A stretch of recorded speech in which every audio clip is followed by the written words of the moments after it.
Prestable preview. We're very lucky to have the champion trainer Nicky Henderson with us, and Fran Berry, who was a great national hunt and flat jockey, and is now a pundit for Racing UK or UK Racing and Racing TV. Sorry, sorry, but you don't need to question me over that one. Everyone will understand. But Fran knows the Irish angle. Nicky obviously knows his angle. And has a lot of very, very fancied horses in the championship races this year, which is very exciting for him and very exciting for Seven Barrows and very exciting for the UK. Ireland have a huge representative, as you probably know, and Fran hopefully will be able to enlighten us. But what we want to do is go through each day chronologically, focus on the championship races, but obviously start each meeting in chronological order as well. So we'll start with the first race of the day and then work our way through. And then if everyone, then I think we're getting boring, I'll move on to the next day. Okay, so and Jessica is going to be presenting something she's been doing a little bit for UK Racing now, and I'm just going to be in the background, quoting perhaps the odds of horses that they talk about. So onwards and upwards. Over to you, Jessica. Yeah, very honourable of Dad. He's now everyone's bookmaker if you need. That doesn't happen that often. I'm not taking bets. Well, we'll hold them to that. So thank you, Nicky, and to Fran. Fran, we pulled this out from one of your back catalogue photo shoots, looking very dashing here. Delighted to have you both. Bit of housekeeping before we start. We've got a Q&A tool, so if anyone wants to ask any questions, we'll do that right at the end, so please do so. It's obviously a very different field to Cheltenham this year. We've got no crowds, no owners, similar to how they did it for Royal Ascot.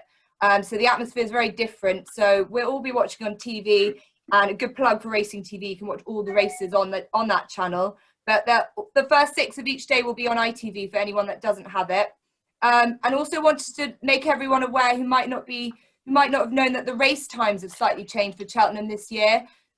So what we've done is that each day we're going to, I've got each race time with each race name, so everyone can mark down exactly what races they need to remember to watch. Very important. But they have slightly changed it. They've gone back 10 minutes this year. So that's just a bit of housekeeping. We'll keep very focused on each day. We're going to focus on the races highlighted in green, but we will be asking for some handicap selections should there be one that Fran and Nicky wants to pull out. So without further ado, we'll start with day one. Nicky Henderson, 64 Cheltenham Festival winners and counting. The Arkle is a race that you've done particularly well in over the years. 6 Arkles I've counted, most recently Altior in 2017. And this year you hold one of the aces in possibly the race of the festival in the Sporting Life Arkle Novices Chase. Shishkin has been long time the anti-post favourite of this race until about a month ago when something interesting happened over in Ireland.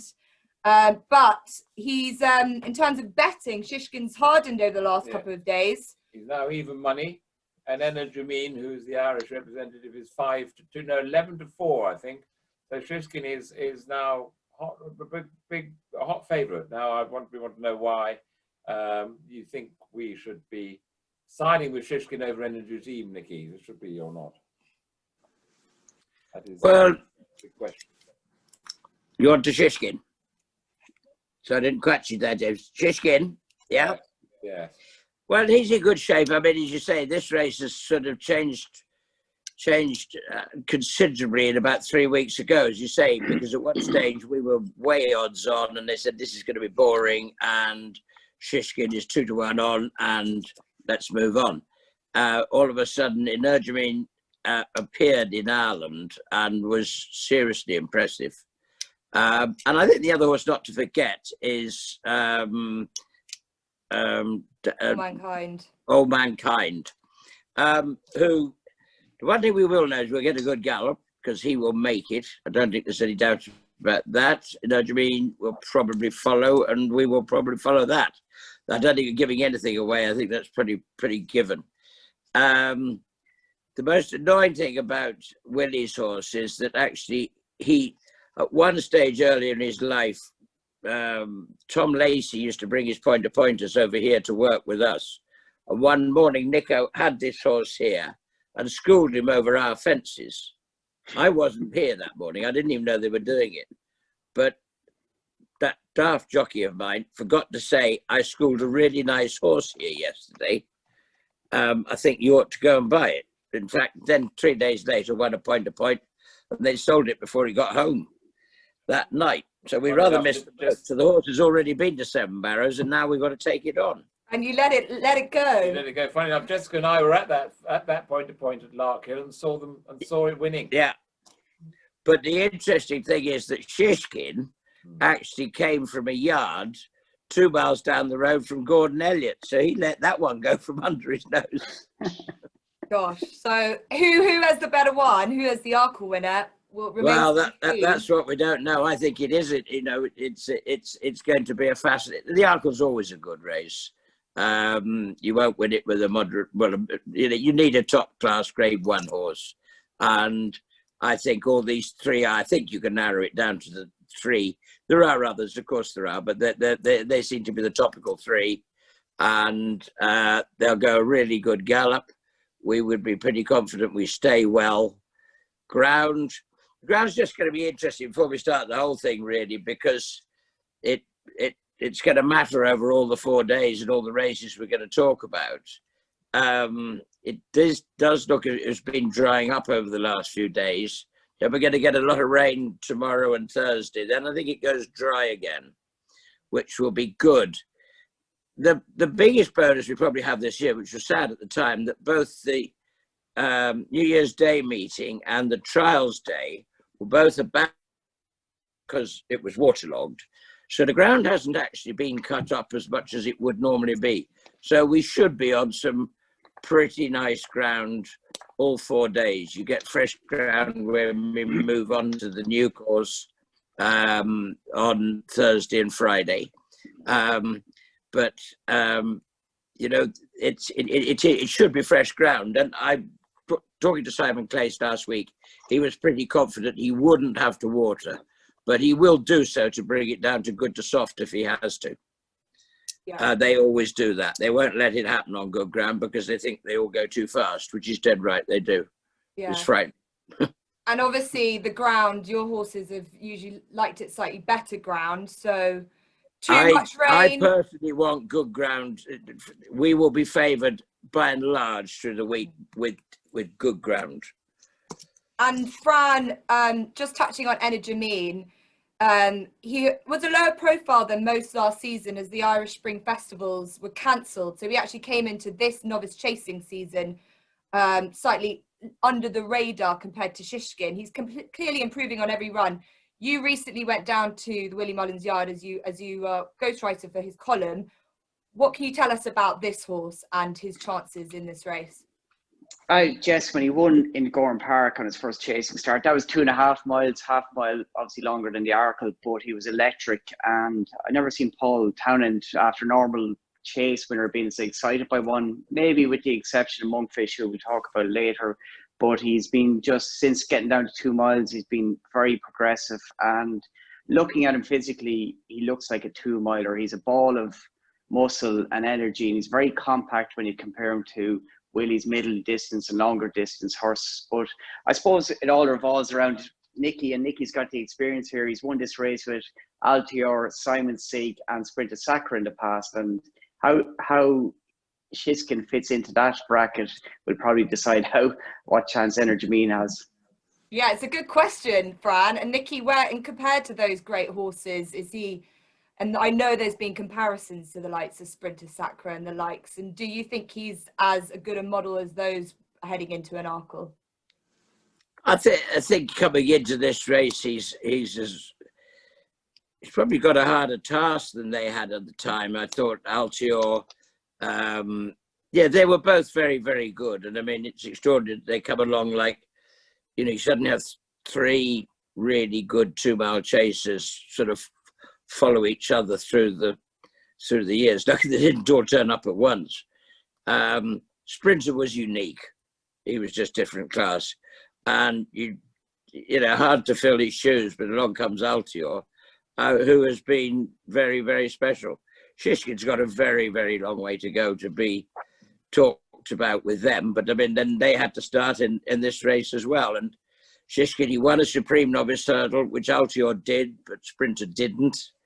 You know, he was a classy horse to win the Supreme last year. He got into all sorts of trouble and managed to get out of it via the car park after the second last. So he did very well, and he's been flawless in his 3 starts over fences. Although I'm the first to admit he probably hasn't beaten anything of any great consequence.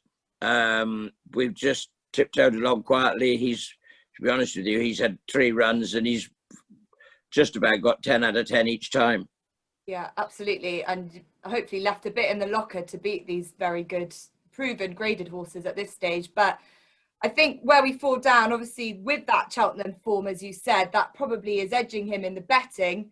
Obviously, it is a bit of an Irish versus the English battle. And the market suggesting Shishkin, and I know Dad's very sweet on him. I've been lured into Energy. Yeah, I know. But Irish background. We'll leave everyone else to make their decisions. We've got. Before we go, just very quickly, if the ground did come up soft on the first day, if by chance we got the weather forecast that was wrong, do you think the odds would change a little bit? Would the Shishkin drift, and there'll be more money for Energy because he's probably cope with the softer ground better, or not? I think one tends to think that the Irish horses will have the benefit if the ground goes soft, and the English horses might prefer it better. I mean, that's just history probably tells you that we all think it's wetter in Ireland during the winter than it is in England. It's been the wettest winter where I can remember ever over here. So they've had plenty of practice in soft ground. Yeah, I'd prefer good ground because I think he's got gears, but I don't think soft ground would worry him too much. Yeah, I think we ought to move on. Okay, well, we'll kick on onto we spend a lot of time on that. We spend a lot of time on that because that, as far as we're concerned, that is one of the races of the meeting. So we spent a little bit longer on that than we will be on some of the others. Right. We'll spend plenty of time on the champion hurdle, which is coming up now. So, Nicky, you've obviously won 8 champion hurdles, and you announced yesterday that dual winner Bouvardere will not run. But last year's winner Epatante does line up, and she's attempting back-to-back victories, something a mare is yet to achieve yet. The first question is how is she, and how do you rate your chances lining up against perhaps a stronger field than last year? Well, I think you're right. I think there's no doubt that it is a better race this year than it was last year. And there's plenty of threats everywhere. We're leaving Bouvardere to Aintree. Simple as that. We can't see him winning the champion hurdle at the moment. I think 2.5 miles around Aintree. He's won 2 champion hurdles, but it'd be lovely to try 3. But in fairness, we're pretty happy with Epatante, and therefore we're going to keep him up our sleeve for the Aintree hurdle. I think this could easily come down to the 2 fillies. They do get a £7 allowance. We were arguing in last night's debate of whether they actually justify being given £7 by the geldings, and they get it, so we'll take it. Next year when I've got a gelding and we're taking on fillies, I expect I'll argue the other way. At the moment, we're very grateful for the £7. We'll take it, and I think therefore it does. Henry's filly, and she's lovely. I thought she was brilliant in the Dublin Festival. I think she's a stayer. I think soft ground would help her, and better ground would probably help Epatante, who might have just a little bit more speed. You're going to need it because I think that the horse we've suddenly bounced back into the picture is Goshen, who will almost certainly make the running, and he'll make it a very strong gallop. So stamina will be required. That will help Henry's filly. I don't say it won't help us, but it'll make stamina count, and therefore I think if we could keep on to better ground, Epitalk would be happier. Yes, that's one thing that I was with the rain that's forecast coming is probably not what Epitante would like, but would benefit Honeysuckle. Now, Fran, from an Irish perspective, she's the other mare. For anyone else not too familiar, there are two very high class mares in this champion hurdle this year. Epitante, last year's winner. Honeysuckle, the winner of the mares hurdle last year. They've decided to take her to the champion hurdle instead of staying in the mares division, which adds a lot of interest and excitement to this race. She has been sensational over in Ireland this season. That's fair to say, Fran.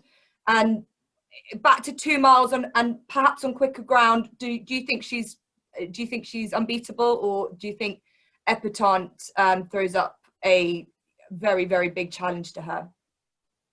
Oh, Jess, it's a fascinating race. Epitante is probably one of the slickest jumpers of a hurl I've ever seen, and when she's on song, I think she will take quite a bit of beating Epitante on Tuesday. But Honeysuckle, we don't know how good she is. She's 10 out of 10 on her starts in the track. What she done the last day at Leopardstown, the Irish champion hurl, was way above anything we'd seen, given the speed that she showed. One niggle with the big performance that she produced at Leopardstown was when horses put in that big a run. Like she was racing from 6 furlongs out, and although it looked very easy for her, she was racing hard into herself. And look, she's had a good break since then, but the more rain that falls on Tuesday will enhance her chance and make it a test. But I don't know how good she is. We know how good Epitante is. When she's on song, she's as good as they're out there. But fascinating clash. The weights are a big play between the two of them. For me, that clash with Shiskin, Energumene and Epitante and Honeysuckle, they're the two to watch. If I was looking for something at a bit of value in the race, I did think, given the pace in the race, I did think if he turns up Jason the Militant, who could be a contender for Henry de Bromhead, he was very impressive winning at Fairyhouse recently. He could be just one at a double figure price that could run into the places.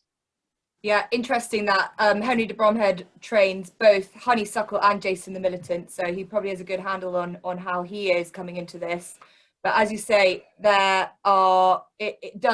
a lot of quality in this race, and over the years they've been questioned how much quality comes into the champion hurdle. I don't think you can doubt about the quality that we have on show here, but I think where we've laid down to is that it is a battle of these mares again, especially with this weight allowance, and again, a bit like the Arkle, a bit of a English versus the Irish showdown.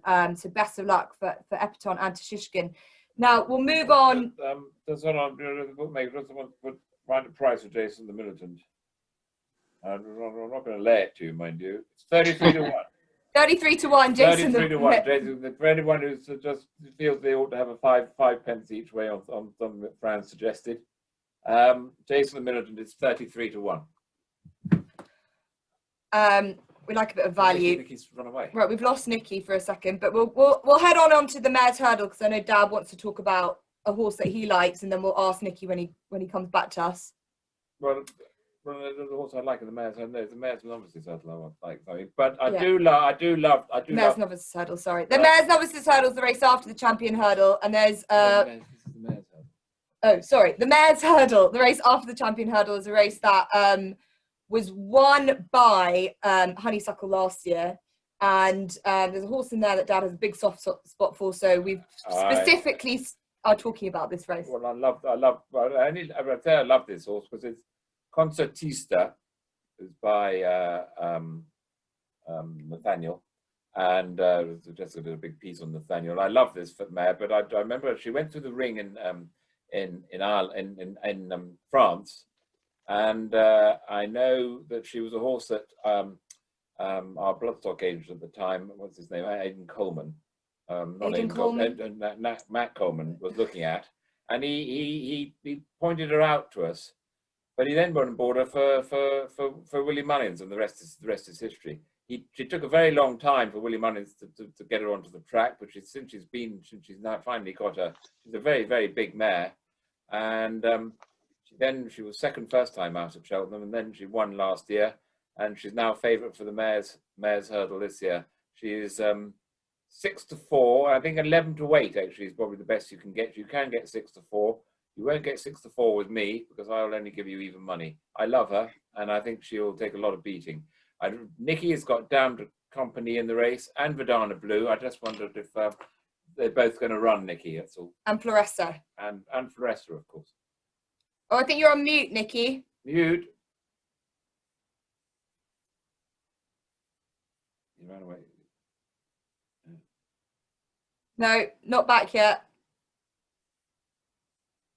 Oh, Nicky, while you're unmuting, we'll go back. We'll go to Fran and talk to about Concertista. Yes, Concertista, she's been exceptional this season. She's obviously won 3 out of 3 since getting back on. She's a very, very good mare. She won the track last year, obviously, and she is a very worthy favourite for the race. Just whether she's been beaten the strength and depth to the race that she's been winning is open to question. But given she's a course winner last year, she's definitely in the mix. And while I have a minute, one for the handicap for day one, if I do have a minute while we're trying to get Nicky back. In the 4:15 race, the Boodles is the 4-year-old only handicap hurl, and strong team of horses here from Ireland. There's a lot of ifs and buts about some of these. Will they go for this race or for the Triumph Hurl? But one horse to keep an eye on is Coulter, trained by Dermot Weld. He's got a rating of 127. He's owned by Migler Stud, and he was a very good winner in Killarney on the flat in October on soft ground. And he's had 3 runs over hurl since then. And he was a good winner just by a neck in Naas when last seen at the end of January.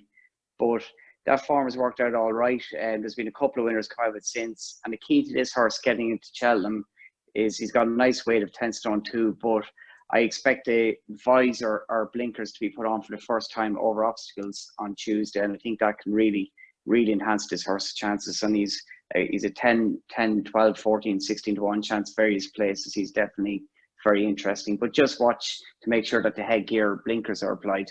and Dermot Weld, obviously very famous as a flat trainer. How many jumpers does he normally have? Is this an unusual Cheltenham Festival runner? He's had less than in recent years, but he did train Cheltenham when Rare Holiday won the Triumph Hurl, from what I can remember, and he had a Melbourne Cup winner, of course. Vintage crop ran at the Cheltenham Festival before that, but this could be Dermot's one of 2 jumpers. He's Dalton Highway, good handicap hurler, and Coulter, which, given it's owned by Migler Stud, the factor allowing it go hurling is quite significant. Coulter is spelled Coltor, and it's Correct. 4:15, and that all the best I can get to see on the betting is 10 to 1. Yeah. So that's one to mark down. I think Fran's already had the price. It looks like it. A little bit. Got Nicky back, I think. Can you hear me? Yeah, we can hear you loud and good. clear. Yeah, Right, we're off all and away. we talked about was the Mayor's Hurdle.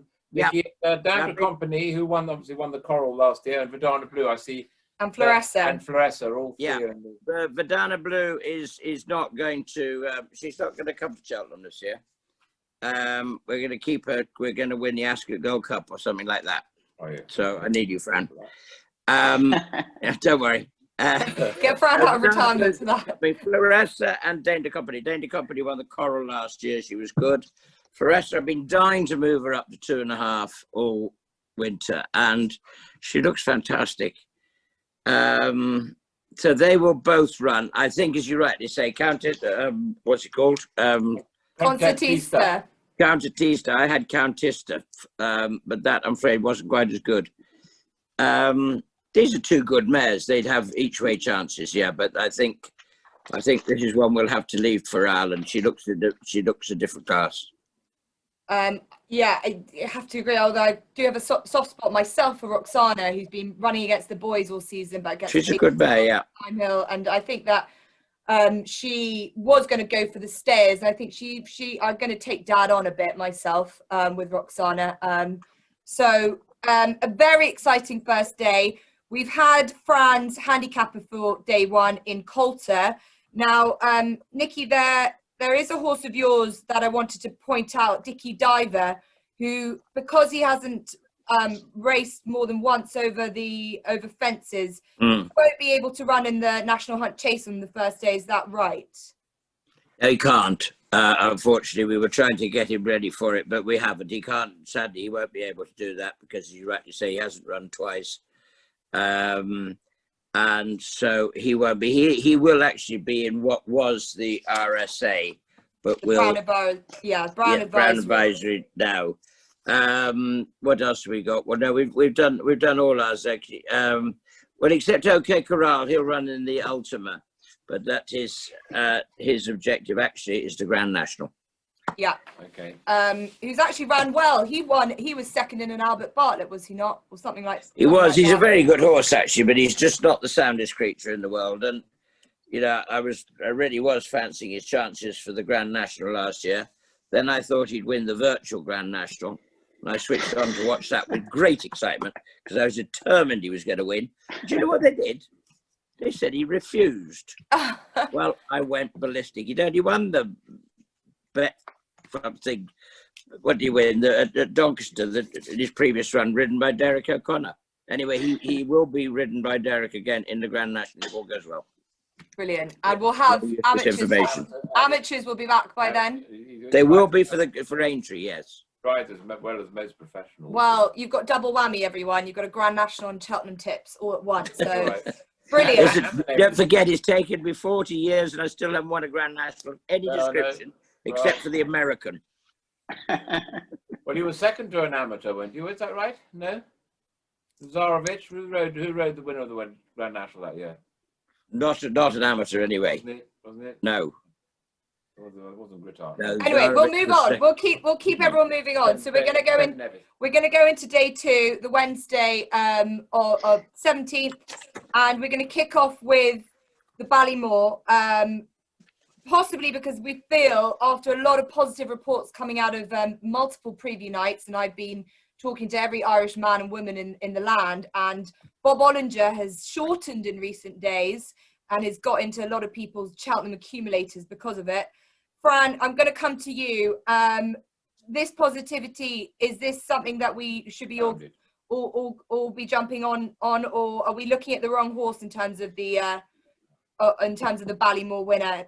And are we underestimating Gaia de Manil? No, Jess, I think Bob Ollinger's could be very special. What he done in Navan, albeit made in Hurl company, he destroyed a field of some decent horses have gone on to win since. And he proved that wasn't a fluke when he won very, very well in Naas in that Grade 1. We just don't know how good he is. I know he got beaten early in the year by Fernie Hollow. No disgrace in that, of course. He won a Cheltenham bumper last year. Gaillard de Mesnil is progressing with racing. He's coming along. He's dropping back down in Trippa Furlong.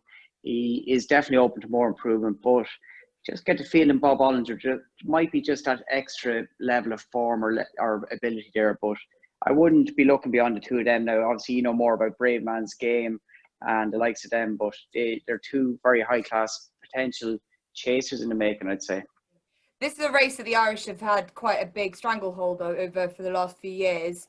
And Brave Man's Game, as you say, for Paul Nicholls, is a Challow Hurdle winner, and it gets carted out year after year that Challow Hurdle winners don't have a good record in this race. I was lucky enough to go to the Ditchet on Friday and saw him, and that it's a very relaxed looking horse, and he seems to be their best chance of a Ballymore winner and they haven't had many novice hurdle horses of this level for a while, and they're very confident around him. His price has contracted recently, but I get the impression Bob Ollinger is going to be hard to beat.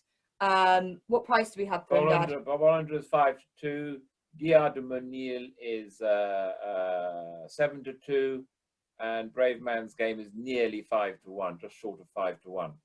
And then we go Ballybeg 8s, yeah, girls at 17, 16s, and then Nicky's got a runner in this. Is that going to run Patroclus? No, he runs in the EBF final at Sandown on Saturday. Runs there, does he? Yeah, okay. Yeah. Bear Grylls, I think he's a horse that has a chance. He just needs to brush his jumping up.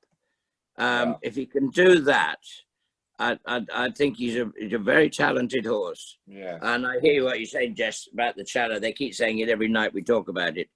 that they can't win the Challow and they can't win this. I see absolutely no reason why not at all. Yeah, It would seem the natural stepping stone actually to go to 2 miles before Christmas and then come on to this afterwards. And I don't know why it doesn't work. yeah, they're picking holes. So, It seems. Nicky's each way. Bear Grylls is 16-1. There you go. Bear Grylls, trained by Nicky Martin, is probably slightly overpriced because of that profile. It's always the case of the Willie Mullins Irish factor, but don't underestimate our English novice hurdlers. We'll move on to the Brown Advisory Novices Chase, which is formerly known as the RSA. They've changed a lot of names this year, which is very unhelpful and confusing.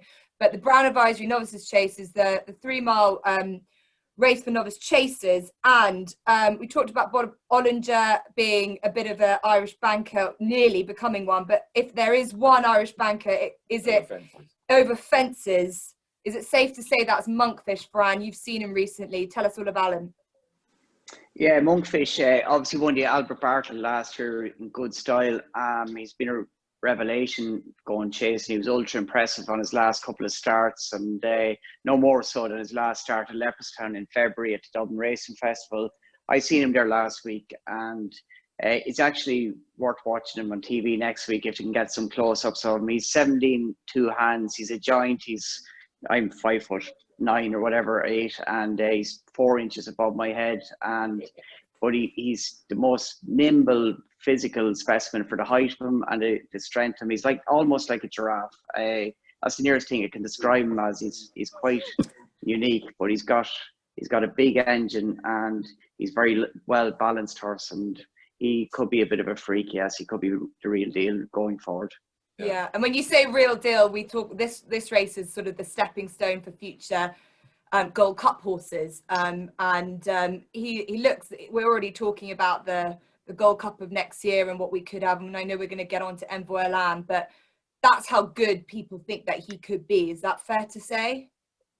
Yeah, I think there is a real feeling that this could be a proper Gold Cup horse. He's done everything right to date. He's got a temperament to die for. He's just so relaxed. He does just what his rider wants him to at any stage through a race. And I think Cheltenham will bring out is the best in him. And the further he goes, the better. When he gets up to 3 miles too in something like Gold Cup next year, could even bring about further improvement at this moment in time. But he's not a working man's price. He's only 11 to 8 on. But it's something you'd have to put in all your doubles and trebles probably. But those who can afford to have a maximum, then have the maximum on him. But there must be a little bit of value there somewhere further down the line. Yeah, well, I saw Next Destination again at Paul's on Friday, and he's done nothing wrong this season. But you've got to think Monkfish has just the edge on a lot of these. Nicky mentioned Dickie Dive will be in this as well. But Nicky, you've probably seen Monkfish. You saw a lot of the Dublin Racing Festival and saw how scarily good these Willie Mullins horses are. From what you've seen, do you see him as the real deal? Yeah, I think he probably is the sort of banker, if you like, of the meeting. Although I'm not sure where he gets all this size from, because about 3 weeks ago we had a lovely little chestnut filly turned up here, and she's very sweet. She's about 15.3, and she's chestnut, and she is a half sister to Monkfish. Gosh. And the problem is, I was trying to remember the other day, I couldn't remember whether he was called Codfish, Monkfish, or whatever. That viral video. We remember that, yes. I by mistake called Monkfish fish cake. So this filly we now have, who is 15.3, so I want to borrow about 2 inches off Monkfish, and she is consequently now called fish cake. Oh, brilliant. I thought it might be monk prawn. Well, we look forward to seeing fish cake. But she'll need to grow a bit before how old is she? She's only just 4, so you won't see her for a while yet. She's sweet. Brilliant. Okay. Brilliant. Anyway. Well, so Monkfish and Bob Ollinger will possibly start this day off very well. We'll head into the Champion Chase, and then we'll go on to the Coral Cup, because the Coral Cup is one of the best betting races of the week. But the Champion Chase, we have to start with Nicky, your superstar Altior. He has been a legend for 7 Barrows, and obviously last year we were promised this clash between Altior and Chachan-Poursois, and we were denied that just very close to the off. Altior obviously got this irritating splint, and Chachan or whatever I need to call it was also withdrawn. This year, all things fingers crossed and touch wood, Altior, Chachan, Politiglogue, last year's winner, and sort of a young pretender, Nubin Negra, lines up. Nicky, how is Altior after his reappearance, and what do you think of his chances to get a third Queen Mother champion chase? Well, like you said, I mean, last year, it was this time last year, so I was, you know, you go out every night, and I have been tonight and last night, you go and feel all their legs and things, and it was literally this time last year when suddenly he gets a splint that took him out of what was going to be a great cash, because actually there was Chachan-Poursois and Défi de Seuil and Altior were the sort of big three, and everybody was looking forward to that, and poor old Chachan-Poursois and Altior never got there, and Défi de Seuil got there and didn't turn up at all on the day. So hopefully I think Défi he's back in here, isn't he? Défi's not running in this. He's not running, right? No, he's not. He's been ruled out. Unfortunately, he's had a difficult well, season. that was sad because all three of them were missing last year, if you know what I mean. Yeah, this is going to be tough. There's no doubt about it. And I watched the Dublin Festival the other day, and I thought Chachan-Poursois was awesome. But we're in good shape.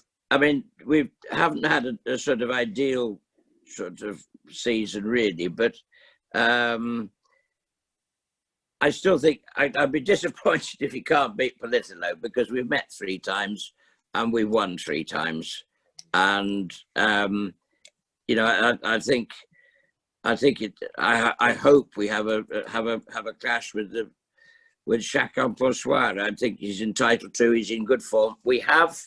We changed plans, and we moved out of a race at Newbury the other day at a Game Spirit, and he had a racehorse gallop with cheek pieces, and we're just trying to sharpen him up a little bit. He was a bit asleep at Kempton, and good ground will help enormously. Cheap pieces will help enormously, and I think you'll see a much sharper horse next week.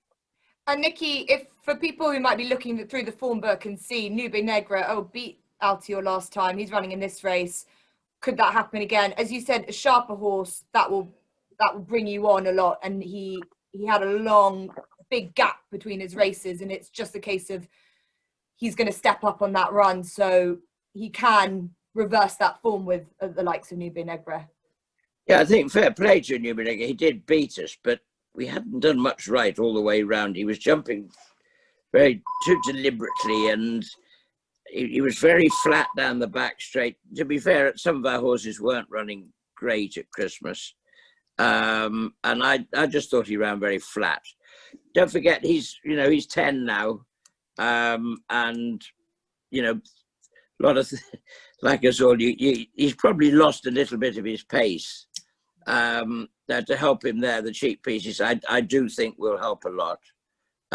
He hasn't slowed down. If you saw him schooling here, I'd defy another horse to be able to go with him, but he's got to do that on the racecourse now, and then he's got to avoid his little flat spot about 2 out, because that can be expensive. He's got away with it before, but as I say, I think the cheap pieces will help. They'll go a really good gallop. And we think he's in great form, and his work has been very good. So we're as hopeful as we can be. But, he and Nubin Negra are vying for second favouritism at 7.5 to 1, and Chachan-Poursois is 11 to 8. So they probably Altior, I would say, was good value at 7.5 to 1 each way. I'm surprised Chachan is nearly odds on, to be honest with you, for what we're seeing. If they're that price. But yeah, I think he's done it. He's proved it before, and we can only be hopeful. But he's in very good form. He looks super, and we're very happy where we are. And sort of bit like Shishkin, who's got the Cheltenham form, as certainly does Altior, and that might be the question mark hanging over Shashan Poursoir, Fran, is that he hasn't yet come over here and done the business. So should he be as short as he is? I think so. Look, he's obviously a bit injury prone. He missed last year. He's missed 2.5 years off the track when he joined Willie Mullins. But when he's on song, he's running. He's had 6 wins from 7 starts. And for me, the best win he ever had was at the Bear 2 miles when he beat Defi Desai as a novice in Punchestown. And obviously he's gone on to win everything since then. But they've all been over 2 miles, 1 furlongs, 1.5 furlongs generally. And he's dropping back down to 2 miles in Cheltenham. I think that drop and trip of a furlong will actually suit Shakon more so than what we've seen, and he could be even better again at Cheltenham than what we've seen, provided he gets there. Yeah, that's these next few days are so paramount to, and even they could even get to Cheltenham and things might happen. Fingers crossed for all the horses. We're going to move on to the Coral Cup, and before we do so, because this is one of my favourite betting races of the week, and there's some nice horses in there, but this is a race very, very close to one person's heart, and that's Mr. Francis Berry, as he was called back in 1999, and we've managed to dig up some footage of the actual race where Francis Berry, a fresh-faced Francis Berry watched for the red cap in the JP McManus silks. 1999.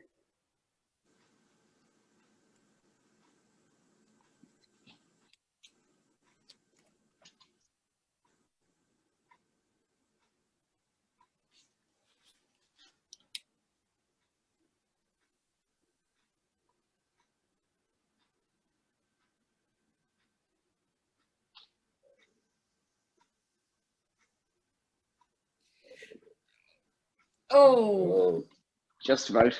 And they made you wait, Fran. They made you wait, and you had no time to wave to the crowd. I very much enjoyed Craig Warney, I think that's how you call him. I very much enjoyed watching that back, Fran. Must have amazing memories. Nothing like having a Cheltenham Festival winner.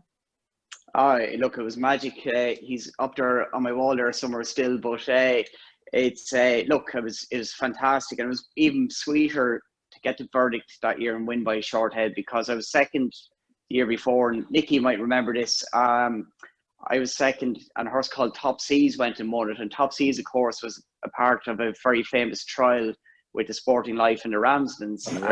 It was my second ever ride at Cheltenham, and I finished second, and I'm absolutely dejected, and walking back into the on-saddle enclosure in where the winners arrive, and all the crowd is booing, and I'm thinking, God, I didn't give him that bad a ride, did I? But anyway, it was Top Seas they were booing over all the controversy, and that was my first memory at Cheltenham, to go back the following year and then win the Coral Cup. It was really, really fantastic, and something I cherish deeply. Yeah, I can imagine. And obviously those colours are so synonymous with Cheltenham, JP McManus's green and yellow silks. And he won the race last year with Nicky Henderson's Dame de Compagnie, sorry, apologies.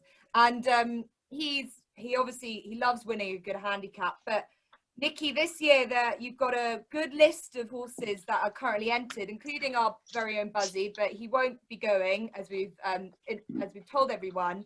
But there are several in here. One that I've already got an anti-post bet on, who has sort of a similar profile, I thought, to Dame de Compagnie, in that he won a race. He's lightly raced, and he won last time at Ascot. He's gone up £12. But he's clearly very talented, and that's a horse called Craig Niche.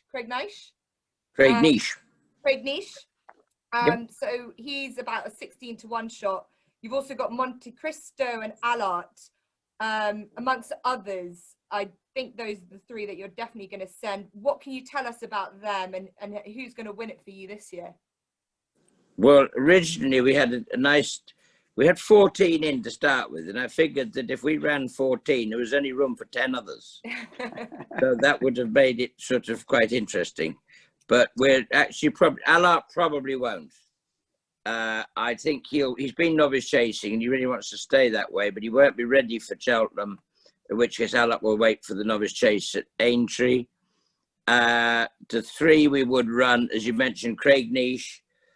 Yeah, he was very good at Ascot, but I'm not very good at getting these horses handicapped, because anybody will tell you to go and get it £12 in your sort of, it wasn't a prep race. It was just, he was impressive.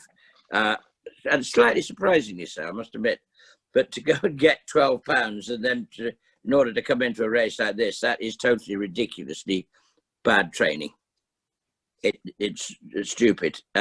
Consequently, I've got a couple of other things in here that have been rather better placed on the way. They haven't actually. Monte Cristo, he won impressively at Kempton last time out. Consequently, he went up 10. So he's in the same boat. And then there's a horse called Birchdale or something like that. And he was very close in this race last year. And he'll go around with them as well. And he's in the Fran, you're not to say anything. He's in the JP Romanic colours. We don't know whether we don't know what to make of this Birchdale, but Fran, I saw him falling over at Catterick earlier on. Fran, well, that's where he belongs.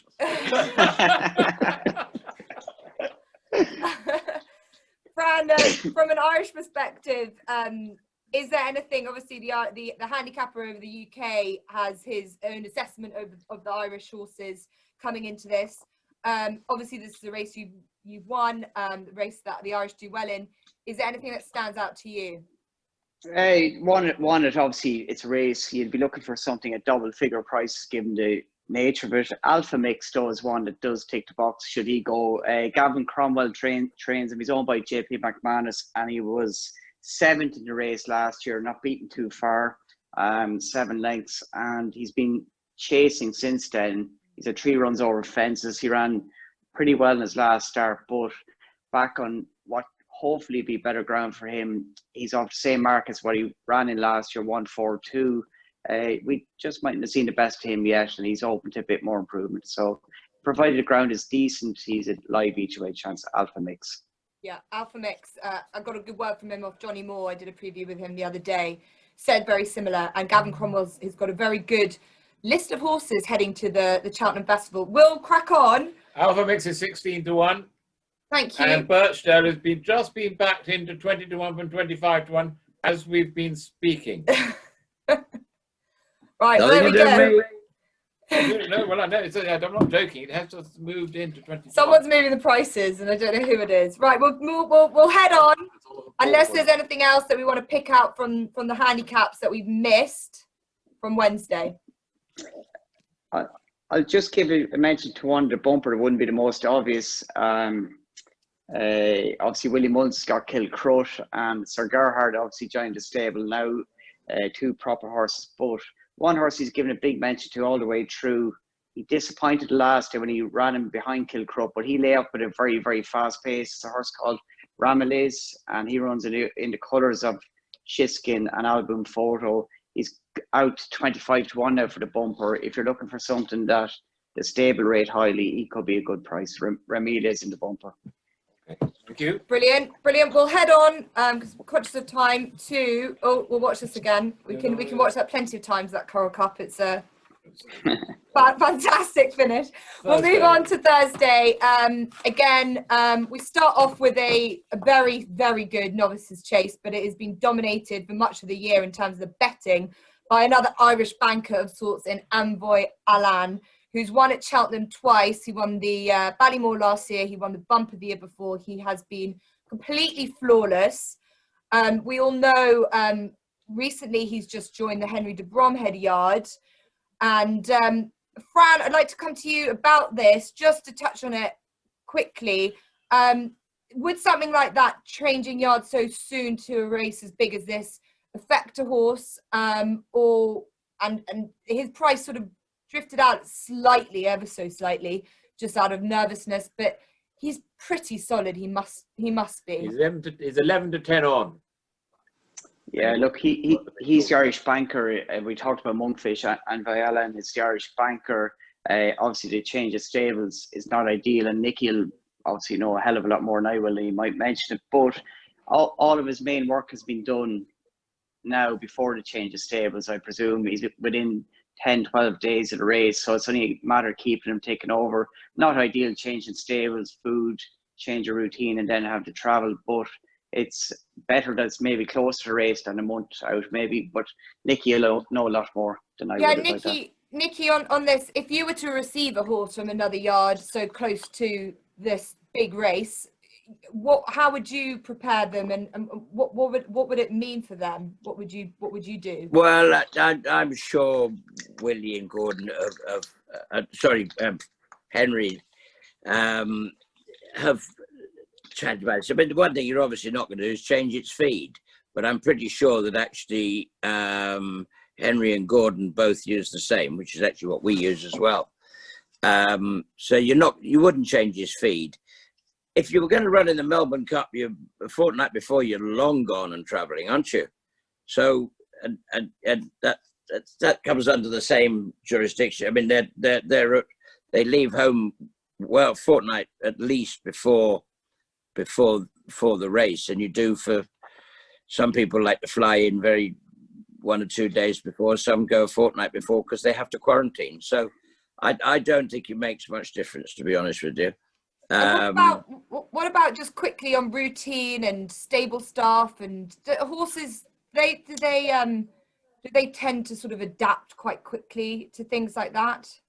I think they do. You'd obviously prefer to keep your own staff with him and keep everything as simple as possible. But I can't see it making a great deal of difference, and I don't see that the bull, the game's changed drastically because he's coming from a different yard. Henry knows the job very well, and I'm sure he knows the horse very well by now.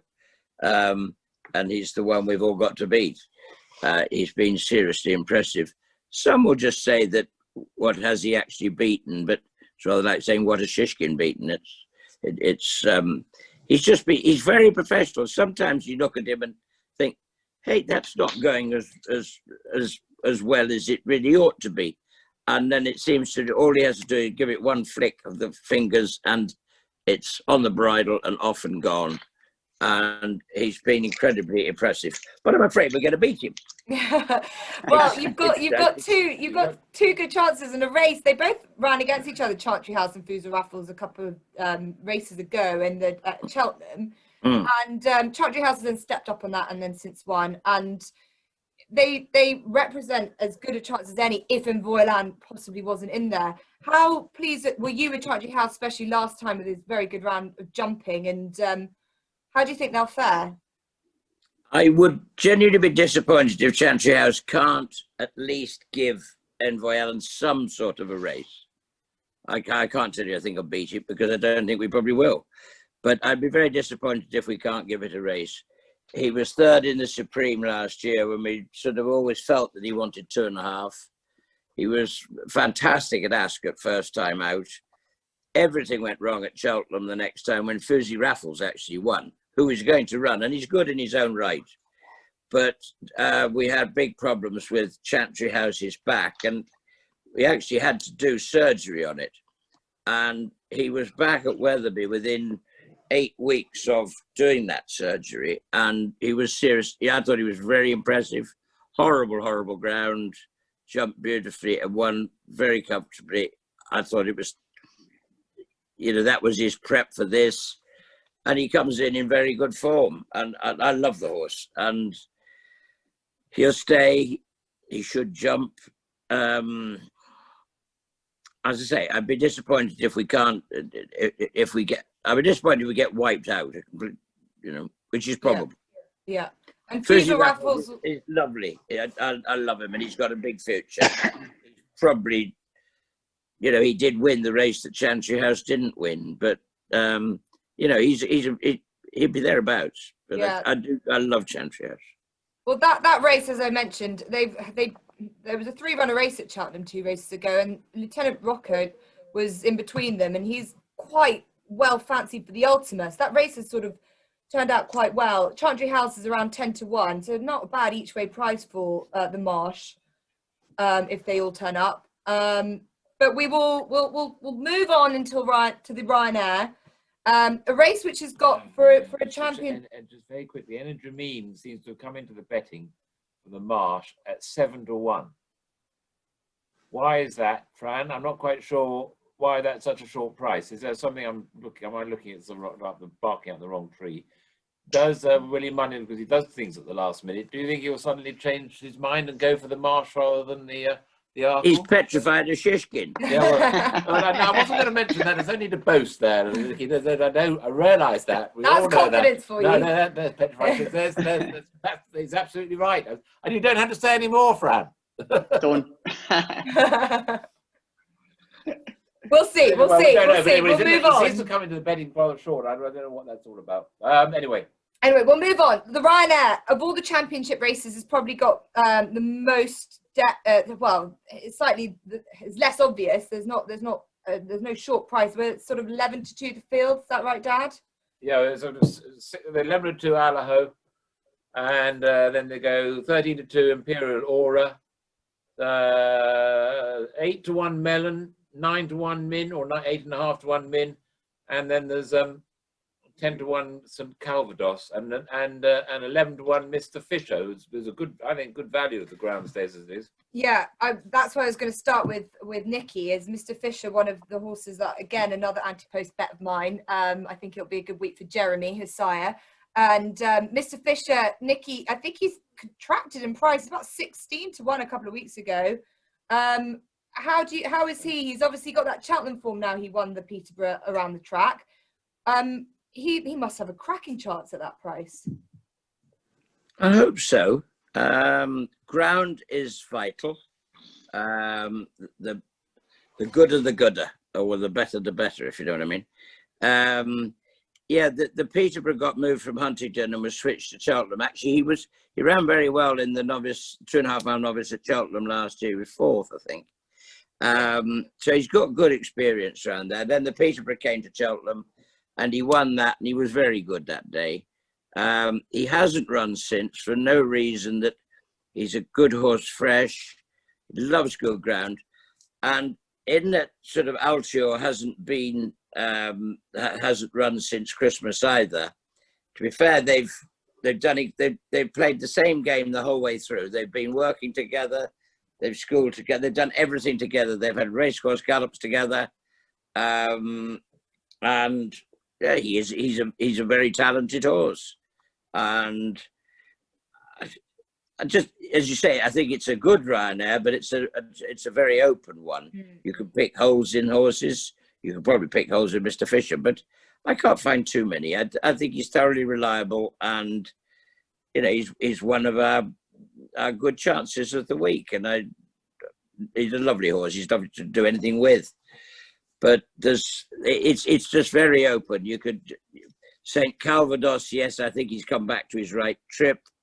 Allaho, Min, Mellon, they all deserve to win races like this. It's just it's a cracker.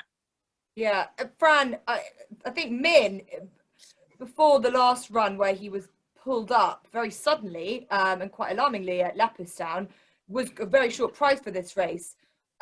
When you went down to Willie's, did you get any feel for how he is and what that was all about?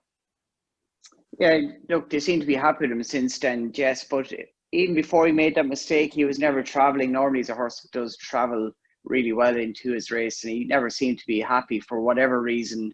I think he was beaten before he made that bad blunder. So if you're prepared to put a line through that, he is interesting. I suppose it'd be interesting to see what Paul Townend rides. You'd imagine on the back of Allaho winning the last day at Thurloe in impressive fashion, he would be the stable first string on recent runs at least. And Allaho, of course, got nipped by last year by Champ in the RSA late on, and heartbreaking for Allaho backers, brilliant for Champ backers, but Allaho was very good down in Trip in Thurloe, and his form got a good boost when the second that he beat, Ellie May, won impressively at Naas since, and she's favoured on Friday for the Mayor's Novice Chase. So Allaho is very interesting. He's a horse probably open to more improvement of the Irish ones the most.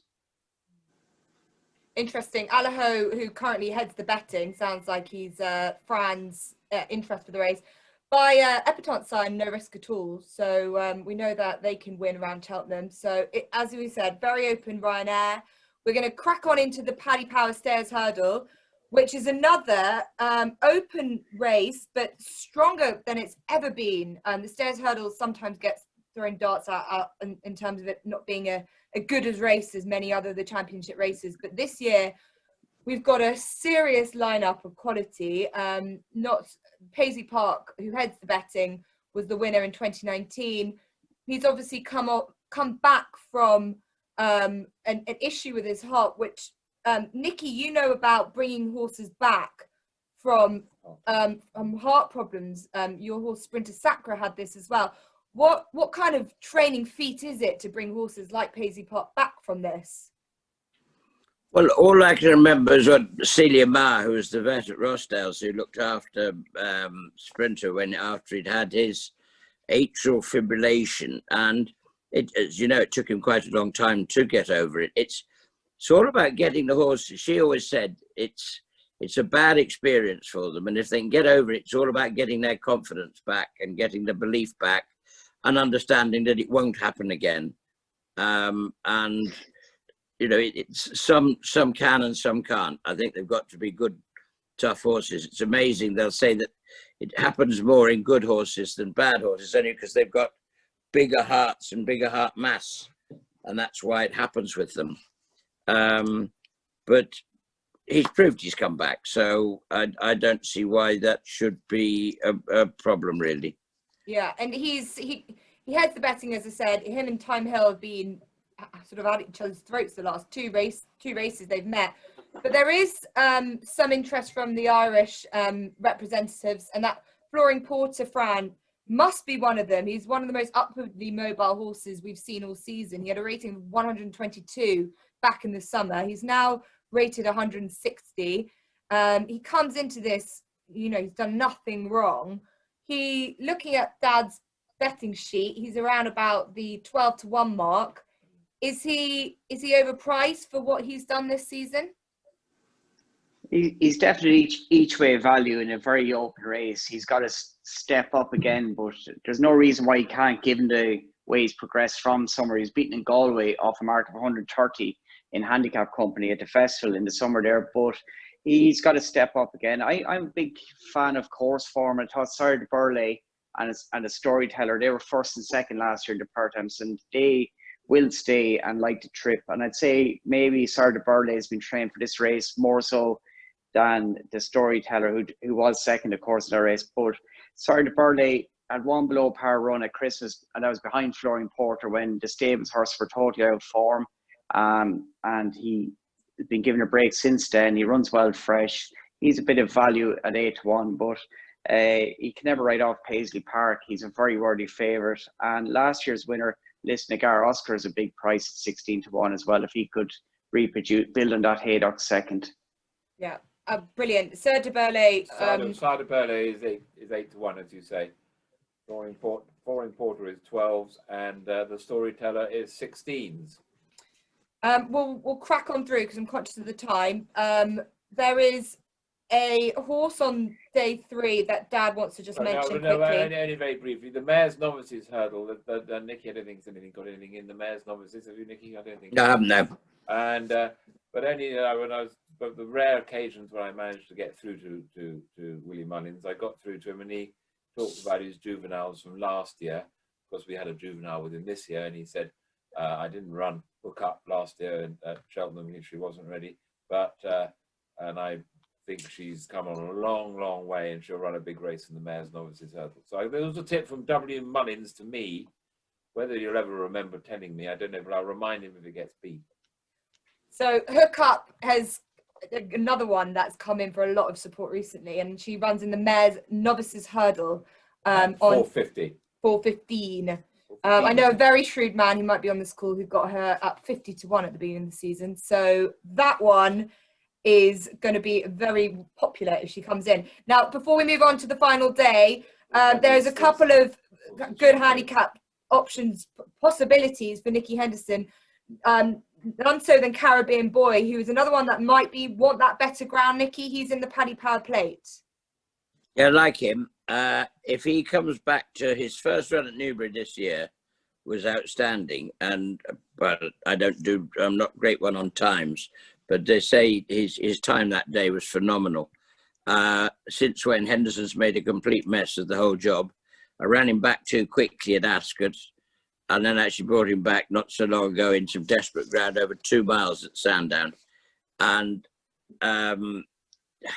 he's placed both times, but he's capable, and 2.5 miles on good ground, and he would be. I think he's got a good shout.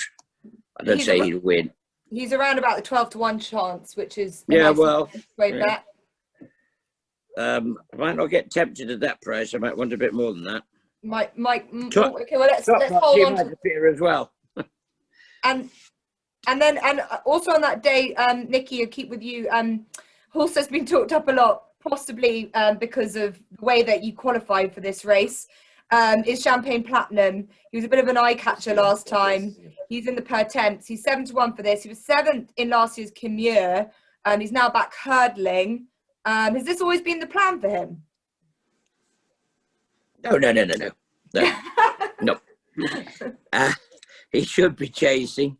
It didn't really work out for him last year over fences, and it just occurred to us at Christmas time really that this was a different route of taking it, and I sort of set about to get him qualified. I took him to Exeter one day, and the ground was bottomless, and brought him home. I didn't dare run him.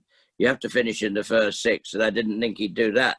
There was only one qualifier left, and that was at Haydock. So I had to go to Haydock and run in bottomless ground, whatever. And to be fair, he handled it very, very well. He'd run a very good race at Newbury prior to that. And I did take the cheek pieces off at Haydock. I think they'll come back on this time. Yes. I mean, of course, he's got a good chance. He's 13-2 second favourite. He stays. He jumps hurdle as well. Cheek pieces. Might be fun. Fran Berry, a good load of. It's a very good day for handicaps again. Any interest from you? Look, I think it's quite hard, but for the people watching at home that want to be given a bit of hope in this game, in that Mayor's Novice Herd of 4:15, keep an eye on Sky Ace, trained by John Shark Hanlon. Cost £600 sterling out of Willie Munz's, where won a bumper for some reason, went through the ring and made that. And she's won her last 2 starts and winning a listed race and a graded race, and a real fairy tale story. And I think she's in with a chance, but I do think it's a bit of a romantic story, if you like, and it adds something to the festival. So keep an eye on Sky Ace just as a very interesting bargain buy. Well, we love that. That gives us a lot of hope. Let's we'll head on into day 4 for Gold Cup Day, which is pinnacle of the festival, really. And look, we'll start. I think we'll start with the Albert Bartlett, and we'll end with the Gold Cup. The Albert Bartlett, it's always a difficult one. This year, I think perhaps more than any year, it's been sort of the forgotten race of the novice hurdle division. In terms of there's no obvious sort. Willie Mullins Statler finished behind Gaillard de Menil at the Dublin Racing Festival, looking like a horse that only 3 miles. Again, I was able to see Barbados Butts in flesh the other day, and I think that he represents one of Paul Nichols's best chance for the race. He's never won this race, surprisingly. He's in relation to their Stayers Hurdle, multiple Stayers Hurdle winner in big bucks. And he's the type that sort of comes into this with a profile that would suggest that he could be up for winning a race like this, but it's very, very open. Fran, you were down at Willie's. He won this race last year. Is there a monkfish hidden in Close Sutton that we might not know about? Not at the minute, would be fair to say, Jess. Statler got beaten okay the last day, and he will be better for stepping up to 3 miles, most definitely. But he's 5-1 in the betting. That kind of illustrates it. And with the greatest of respect to Fakira, who's second favourite, I don't think Fakir is good enough to win at the Cheltenham Festival. So I might be inclined to listen to what Nicky has to say about the UK trained horse, because I'm not convinced by the Irish ones. If I was to give one Irish horse at a bigger price, and this is now, if the rain does arrive, it's a mare called Atlantic Fairy, trained by Henry de Bromhead. She was very impressive at Christmas at Limerick, and she was very good in mare's company when she made all around Navan to win in listed company last time. She's 20 to 1. If the ground comes up soft and she does go there and take her chance, she could outrun a lot of the Irish horses in that race.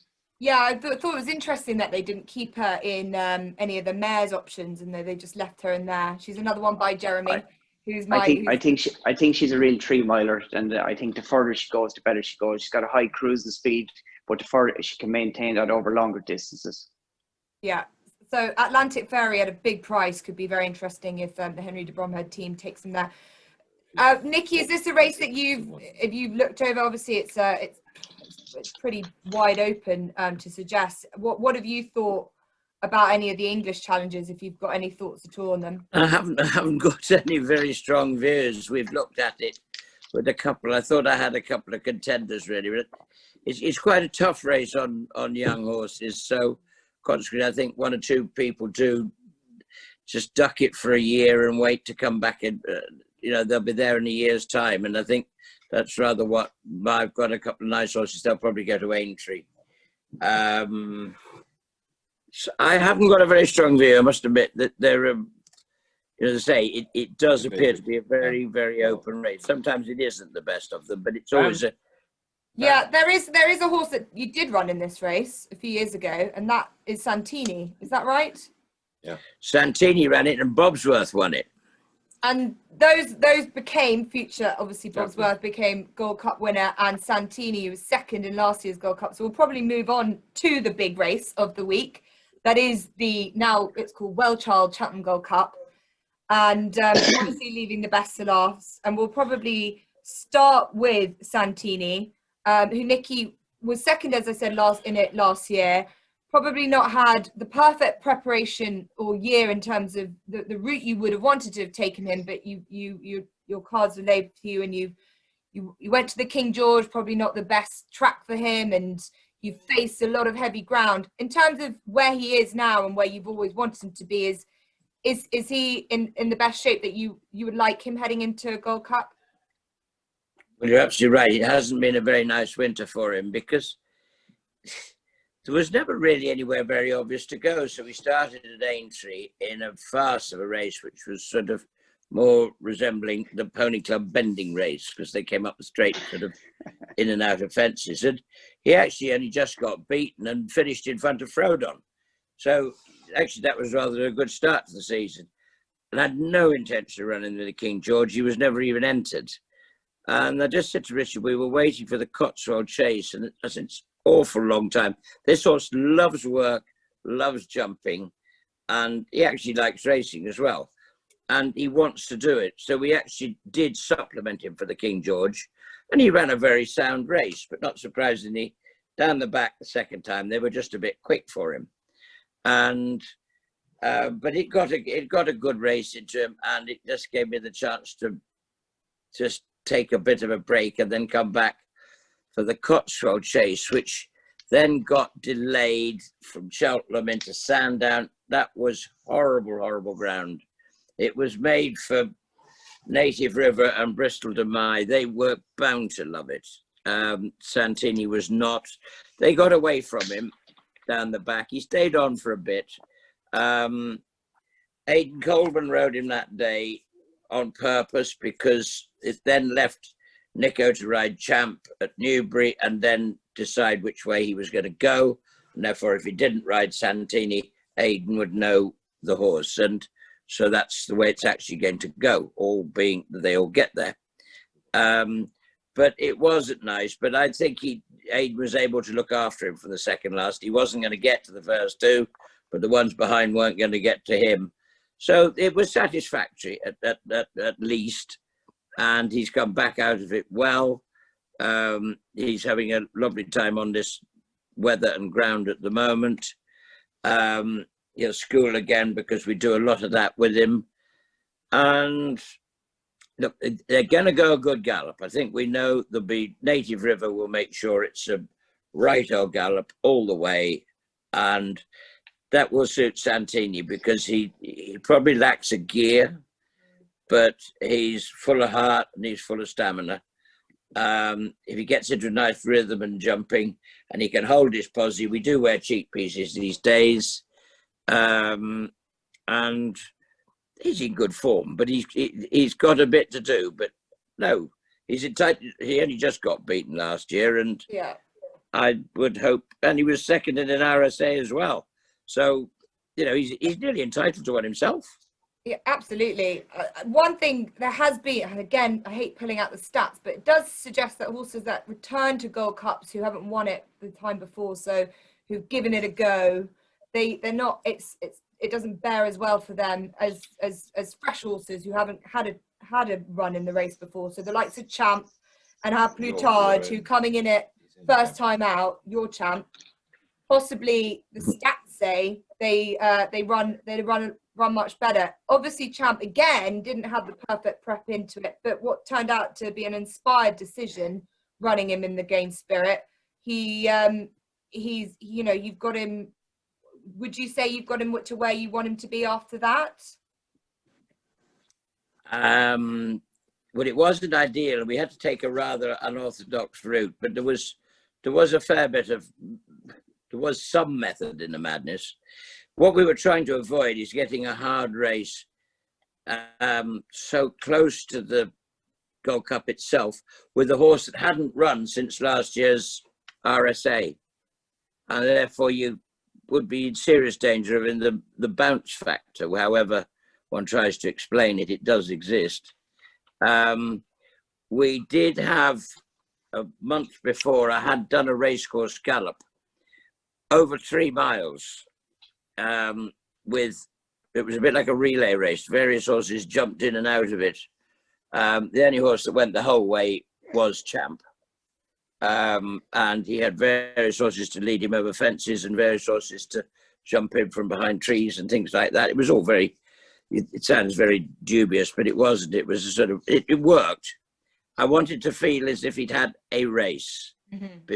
So that when we got to what was originally meant to be the Denman chase on Super Saturday at Newbury, that it wasn't going to be his first race of the season. But as it got moved back a week, JP and I both got were thinking on the same lines that you could call it 3 weeks and 5 days or 4 weeks less 2 days until the Gold Cup.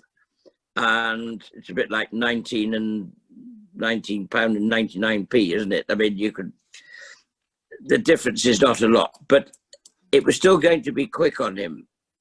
And having decided for much the same reason that Altior wasn't going to run in the game spirit, Henderson has sort of silly things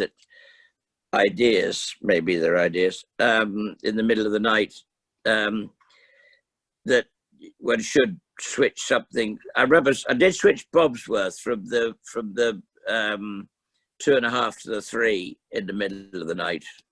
I'm not very particularly popular with the owners because they'd all backed him for the Ballymore, but it did work because he won the Albert Bartlett, and he might not have won the Ballymore. But there you go. This was another sort of 2 o'clock in the morning idea, and I sort of passed it by I rang AP the next morning and said, "Look, I've had an idea," and he said, "Well, okay, Fran, I rang your dad." And he said, "Okay, I think you better ring JP now." And I rang JP, who said, "Well, yeah, I go with your line of thought." It was a brave one because if it didn't work, there was going to be egg on my face, and the risk was really jumping at that pace. But I do think his jumping's got much slicker this year, and look, it worked to all intents and purposes. He had a great time. He jumped beautifully. He very nearly won, but he got beaten by a genuinely good 2-miler.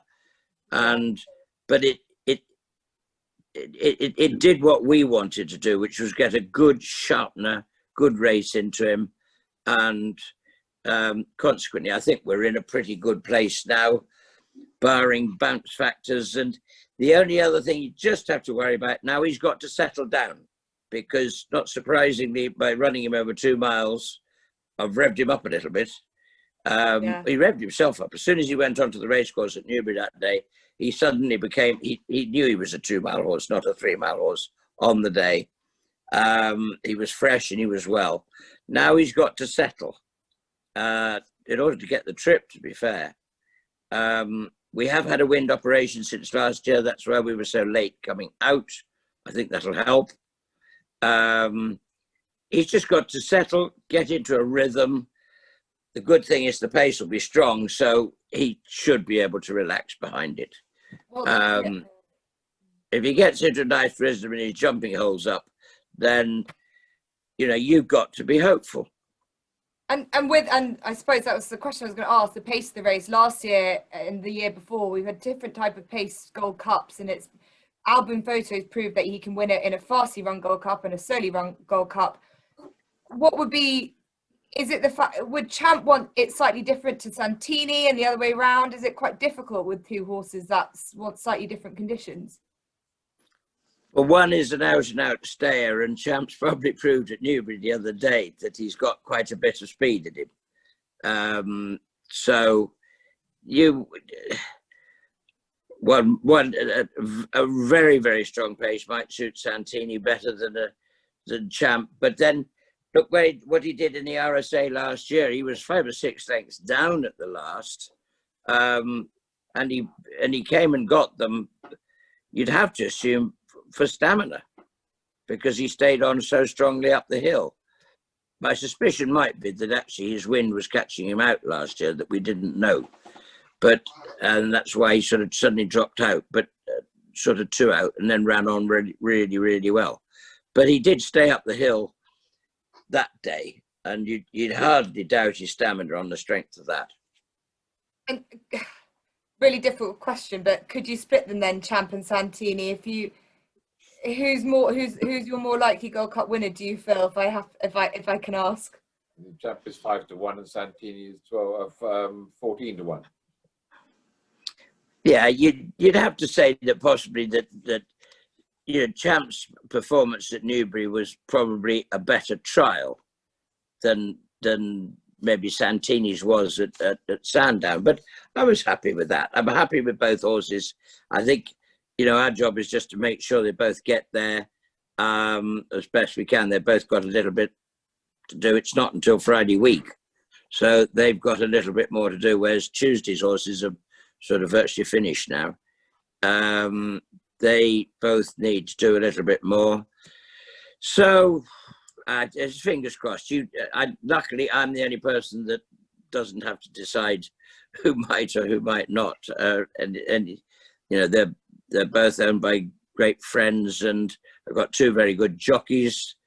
And Nico rides Champ, and Aidan Coleman rides Santini. Santini. Yeah. Fine. And we'll just quickly, because I'm very conscious of time, and just make sure we get some questions in. Fran, from an Irish perspective, you've got the dual winner in Album Photo. He's gone down the same route that Willie took him over the last couple of years. There's also a Plutard who's a very interesting contender. Where does the Irish sit, and from your perspective? Yeah, Album Photo, first of all, as you said earlier, Jess, he's won 2 Gold Cups in contrasting styles. He can win despite things not suiting him all that well. He's tough. He's been there and he's done it. Big fan of his, and he doesn't get the recognition that a dual Gold Cup winner would normally, because we don't see him too often. And he is definitely the horse to beat. Plutard stepping up and tripped the 3 mile 2 after beating Kemby at Christmas. That was really impressive. He did get beaten in the Ryanair last year, but he's gone up 6 furlongs in trip in the Gold Cup. And if he can find further improvement over that longer trip, he's a definite player.